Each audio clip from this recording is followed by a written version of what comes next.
میں جس برادری سے تعلق رکھتی تھی وہاں برادری سے باہر شادی کرنے کو بہت بڑا گناہ سمجھا جاتا تھا۔ ایسے میں نصیر کا رشتہ آنا اور شاہد بھائی کا میرے لیے اماں سے بھی لڑ جانا، میری قسمت بدل گیا تھا۔ میری محبت آج میرے نام ہونے جا رہی تھی، اور وہ بھی ہمیشہ کے لیے۔ یہ خوشی ایسی تھی کہ میرا چہرہ مزید گلنار ہو گیا تھا، میرا کمرہ پھولوں سے مہک رہا تھا، اور میں بس اس خوشی کو محسوس کرنا چاہتی تھی جو اتنی کوشش کے بعد میسر آئی تھی۔ مجھے کیا معلوم تھا کہ یہ خاموشی کسی آنے والے طوفان کا پیش خیمہ ہے۔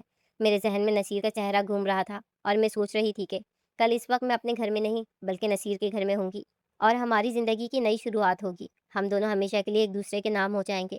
میں نے آنکھیں بند کی تو مجھے اپنا مستقبل سنہرا نظر آیا، جہاں صرف پیار اور وفا تھی۔ پرسکون نیند کی آغوش میں جانے سے پہلے میں نے ایک بار پھر اپنے ہاتھوں کی مہندی کو چوما، جس کا رنگ اب گہرا رچ چکا تھا، اور یہی گہرا رنگ ہماری محبت کی علامت سمجھا جاتا تھا۔ تھکن کی وجہ سے میری آنکھیں بھی بند ہونے لگی تھی۔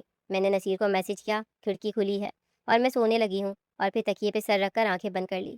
میری خوشیوں کا یہ حصار اتنا مضبوط تھا کہ مجھے کسی شر کا گمان تک نہ ہوا۔ میں تو بس اپنی قسمت پر نازا تھی کہ جس کو چاہا اسی کو پایا، اور وہ بھی اتنی دھوم دھام کے ساتھ کہ ہر دیکھنے والا دنگ رہ گیا۔ امی کی دعائیں میرے ساتھ تھیں، اور نصیر کا ساتھ میرے سامنے تھا۔ مجھے کسی چیز کی کمی محسوس نہیں ہو رہی تھی۔ رات کی سیاہی گہری ہوتی جا رہی تھی، اور میں اپنے خوابوں کی وادی میں اترتی جا رہی تھی، جہاں ہر طرف صرف نصیر تھا اور ہماری محبت کے قصے تھے۔ زندگی اتنی خوبصورت پہلے کبھی نہ لگی تھی جتنی اس مہندی کی رات کو لگ رہی تھی۔ میرا دل بار بار شکرانے کے سجدے بجا لانے کو کر رہا تھا کہ اے اللہ، تیرا شکر ہے، تو نے مجھے اتنی خوشیاں دیں اور مجھے میرے محبوب سے ملانے کا فیصلہ کر لیا ہے۔ میں نے لمبی سانس لی اور تکیے پر سر رکھ کر اپنی زندگی کے سب سے حسین خواب دیکھنے لگی۔ رات کے تقریباً 2 بج رہے تھے جب اچانک پورے گھر کی بجلی چلی گئی اور کمرے میں گھوپ اندھیرا چھا گیا۔ پنکھا بند ہونے کی وجہ سے میری آنکھ بھی کھل گئی تھی، کیونکہ گرمی شدید تھی، اور ایسے میں پنکھا بند ہوتے ہی میری سانس رکنے لگی تھی۔ میں جب بھی گہری نیند اور خوابوں کے درمیانی وقفے میں تھی، ہڑبڑا کر اٹھ بیٹھی۔ پورا کمرہ اندھیرے میں ڈوبا ہوا تھا، اور صرف کھڑکی سے آنے والی ہلکی سی چاندنی فرش پہ پڑ رہی تھی۔ مجھے یاد آیا کہ میں نے نصیر کے کہنے پر کھڑکی کا پرد کھلا چھوڑا تھا۔ میرا دل زور زور سے دھڑکنے لگا کہ کہیں نصیر واقعی تو نہیں آ گیا۔ میں نے دبی آواز میں پکارا، نصیر، کیا تم ہو؟ وہ پہلے بھی 1-2 بار ہمارے گھر کی لائٹ بند کر کے اسی طرح مجھ سے ملاقات کرنے کے لیے آیا تھا، اس لیے مجھے لگا کہ اس نے پھر یہی حرکت کی ہے، مگر میرے پکارنے کے باوجود بھی کوئی جواب نہ آیا۔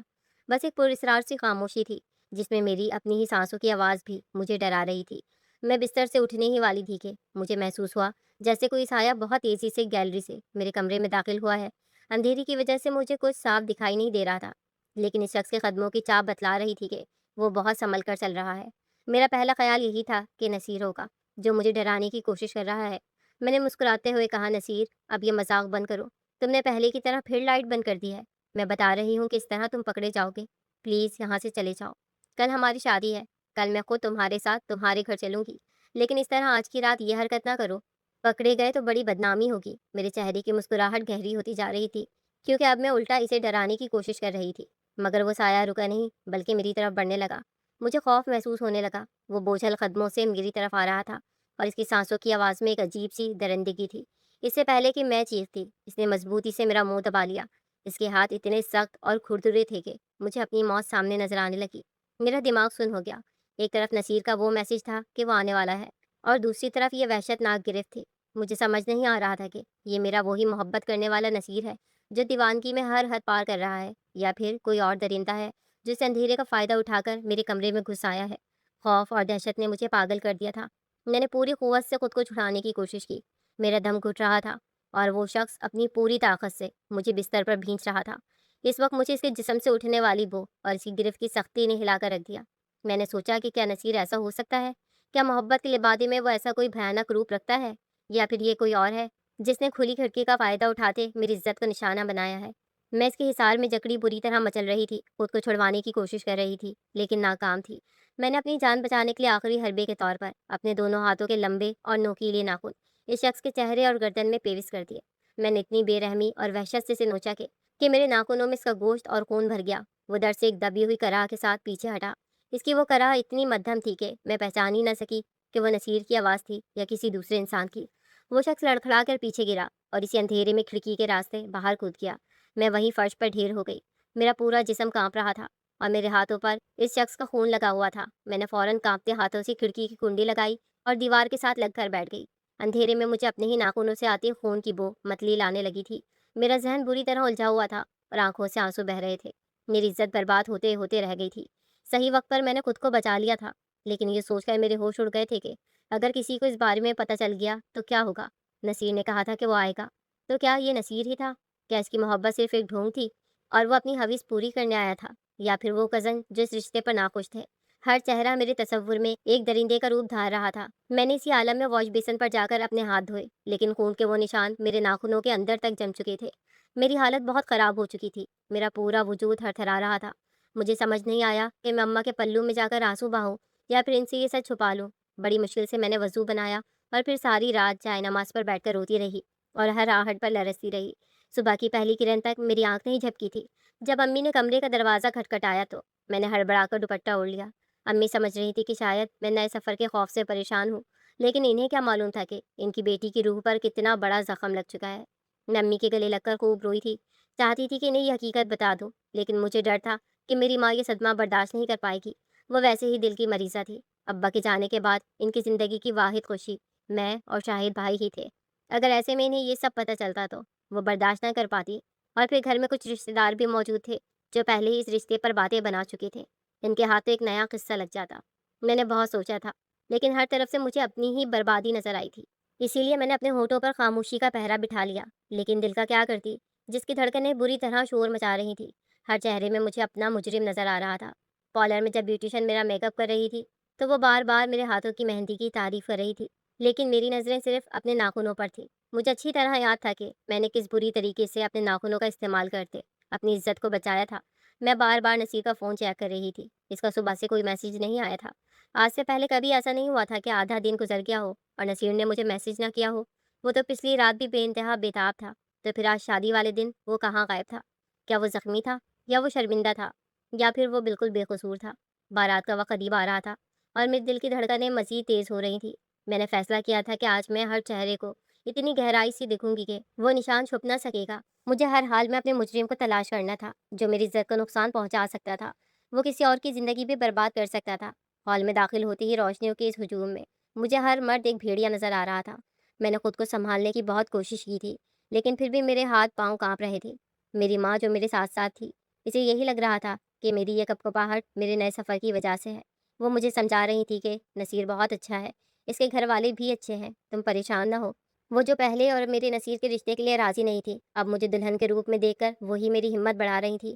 میری ماں نے مجھے اسٹیج پر لے جا کر بٹھا دیا، نکاح کا عمل شروع ہوا، اور پھر تھوڑی ہی دیر بعد میں ہمیشہ کے لیے نصیر کے نام لکھ دی گئی۔ یہ وہ پل تھے جس کا انتظار میں نے پچھلے 2 سالوں میں بے صبری سے کیا تھا، لیکن آج جب یہ گھڑی آئی تو میرے دل میں خوشی سے کہیں زیادہ خوف تھا۔ جو کچھ پچھلی رات ہو چکا تھا، اس کے بعد میں کسی پر اعتبار نہیں کر سکتی تھی۔ میں نہیں جانتی تھی کہ میری عزت کو پامال کرنے کی کوشش کرنے والا نصیر تھا یا کوئی اور۔ اگر وہ نصیر تھا تو میں شاید اسے کبھی معاف نہ کر پاتی، اور اگر وہ کوئی اور تھا تو شاید میں کبھی نصیر سے نظر ملانے کے قابل نہ ہو پاتی۔ ہر طرف سے خسارہ میرے ہی حصے میں آیا تھا۔ نکاح کے بعد بھی میری آنکھوں میں خوشی کے بجائے نمی اتر رہی تھی۔ میں جو کہ نظروں سے ہی ہال میں موجود چہروں کا جائزہ لے رہی تھی۔ میں نے نصیر کے خاندان والوں کو دیکھا، میں نے اپنے رشتہ داروں کو دیکھا، لیکن سب نارمل لگ رہے تھے۔ پھر نکاح کے بعد نصیر کی انٹری ہوئی۔ وہ دلہے کے لباس میں بہت جچ رہا تھا، لیکن میرا دل خوش ہونے کے بجائے دہل رہا تھا۔ میں نے اس کے چہرے کو غور سے دیکھا۔ اس نے صحرا پہنا ہوا تھا، جس کی وجہ سے اس کا چہرہ صاف دکھائی نہیں دے رہا تھا۔ میرا شک یقین میں بدلنے لگا کہ کہیں اس نے صحرا اس لیے تو نہیں لٹکایا کہ وہ نشان چھپ جائیں۔ میں اسٹیج پر اس کے برابر میں بیٹھی تو میری پوری توجہ اس کی گردن اور گالوں پر تھی، لیکن وہ صحرا ایک دیوار بن کر میرے اور سچ کے بیچ حائل تھا۔ ادھر شاہد بھائی اسٹیج کے نیچے کھڑے مہمانوں کو سنبھال رہے تھے۔ آج صبح سے ایک بار بھی میرا اور ان کا آمنا سامنا نہیں ہو سکا تھا۔ ان کو دیکھ کر میری آنکھوں میں آنسو آنے لگے تھے۔ ابا کے جانے کے بعد وہی میرے محافظ تھے۔ انہوں نے ہمیشہ میرا بہت خیال رکھا تھا، یہاں تک کہ میری اور نصیر کی شادی کروانے کے لیے پورے خاندان کے خلاف چلے گئے تھے۔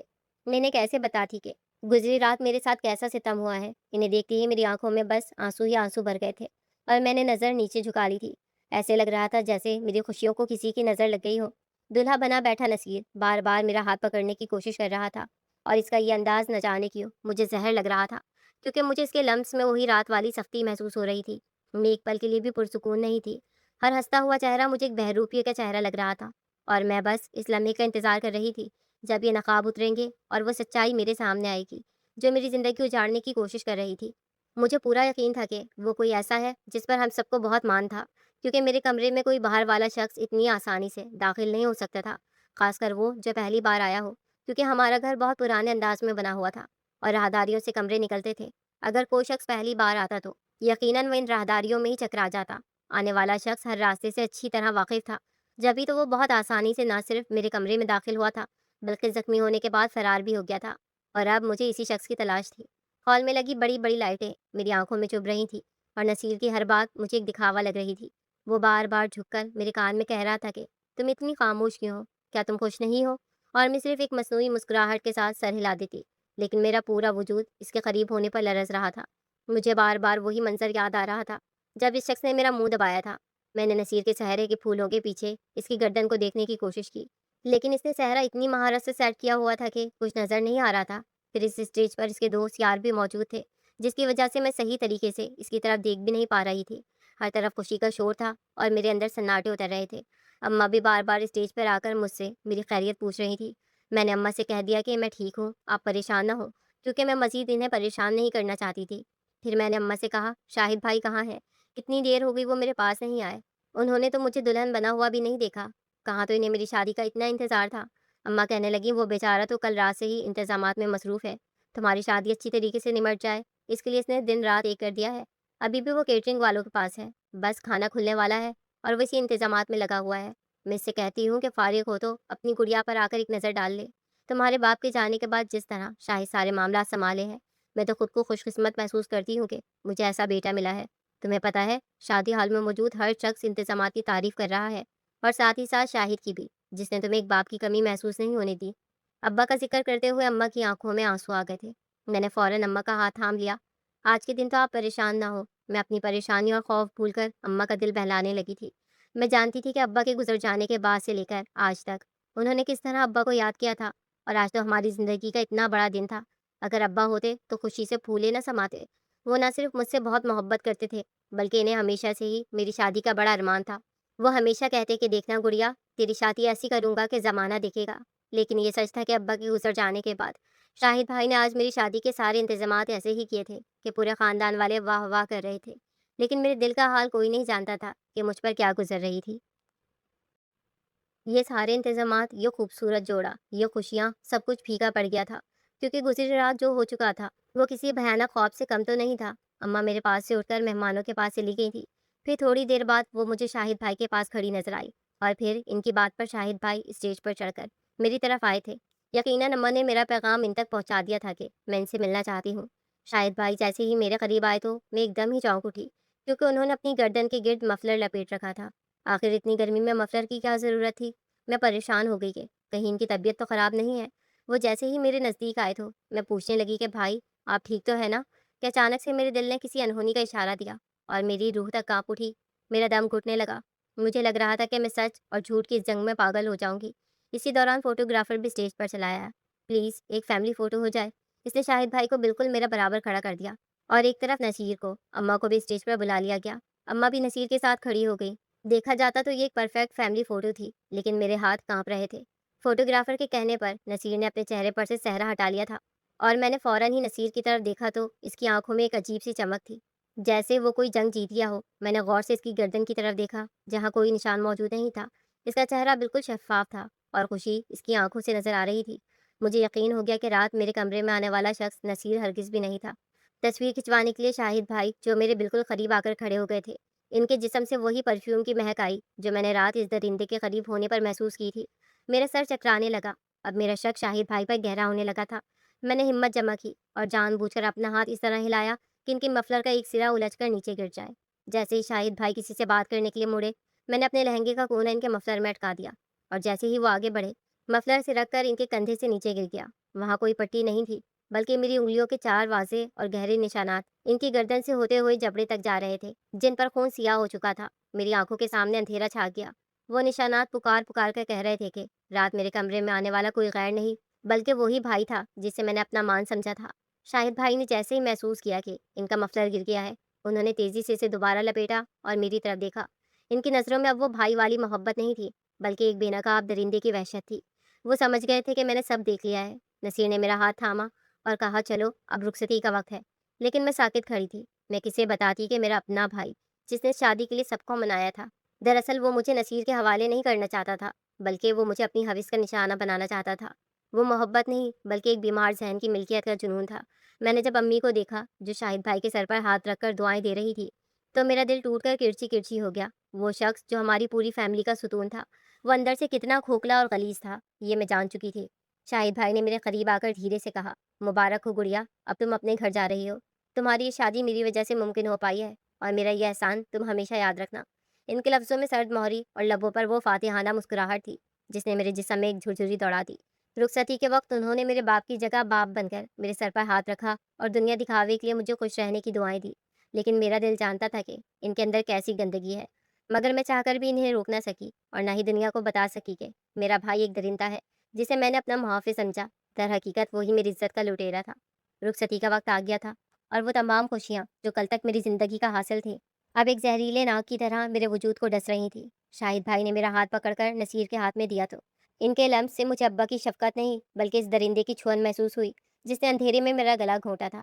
وہ مسلسل مسکرا رہے تھے، مہمانوں سے گلے مل رہے تھے اور امی کو حوصلہ دے رہے تھے کہ امی، گڑیا اپنے گھر جا رہی ہے، آپ اداس نہ ہو، میں ہوں نا آپ کے پاس۔ لیکن ان کے ہر لفظ کے پیچھے چھپی وہ غلاظت صرف میں دیکھ رہی تھی۔